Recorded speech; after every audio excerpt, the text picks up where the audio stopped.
A car salesman is suing his former boss for farting in his office and pinching male staff members' nipples. Story goes like this. The employee claiming he suffered in a sexually hostile environment. Apparently, the boss would enter enclosed offices, intentionally pass gas, and would laugh as employees were forced to breathe the soiled air. Then he would pinch male staff nipples. Now, this employee says management ignored all of the concerns, the boss's locker room antics. What pushed things over the edge, and his boss ultimately got fired because the boss distributed a flyer. So it gets back to look, we typically think of harassment in the workplace as being work environment. But this is a little different. You don't tend to think of it as someone passing gas. I think this is kind of an interesting question about where do you draw the line between camaraderie and maybe a locker room, sort of, oh, it's all boys and fun, to where does it really become hostile and where does it become harassment? I mean, they're selling used cars. I mean, was this sort of a locker room, fraternity house type mentality where they're all good old boys and chuckling? I mean, it started out that way, but I think once you start circulating a flyer with a picture of someone, I mean, that's hostile and that's nasty and terrible. I think maybe and warranted the dismissal. I mean, I really Well, feel that that's a crime. And it's interesting because there's data on this that UCLA, Harvard Medical School, Rand Institute, 1 in 5 Americans actually may be in a hostile work environment, and it takes a tremendous toll on their health. It can affect you physically, it can affect you emotionally, and that's bad.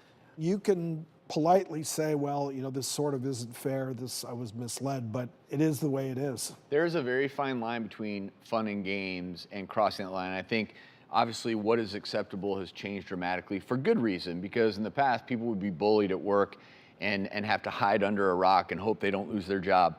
So we have a way of handling on our show the passing of gas, which is if I have to go to my corner.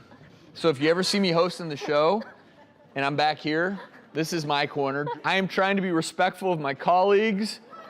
It's one of those days where a lot of... Yeah, but you're guilty. I know you've done it on the way out here while we've been waiting. You're kind of like looking around, see if I picked up on it.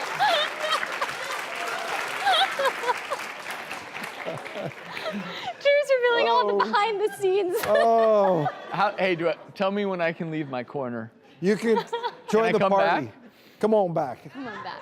No, but I think one thing to keep in mind is if someone is in a hostile environment and it's taking a toll, the first step is certainly to contact human resources. Yes. And then if they don't act upon it, like in this case, this gentleman did repeatedly try apparently to lodge his concerns about the gas, and then it escalated. That's when I think you do need to seek counsel and really defend yourself Well, you have properly. to protect yourself. It's also as simple as you lodge that complaint to HR, and HR then goes to the boss and says, look, you can't be farting in an enclosed space and making everyone smell it and then pinching their nipples. If you do this, you will, right, it's Can you imagine getting called in to have that discussion? Like, but I just you would wonder need to. I You can't. get it, but I'm just thinking about where has common sense and civility I'm not gone even sure if someone has to tell you that. The takeaway is that boss is out of here. And Doctor's Court is no longer in session.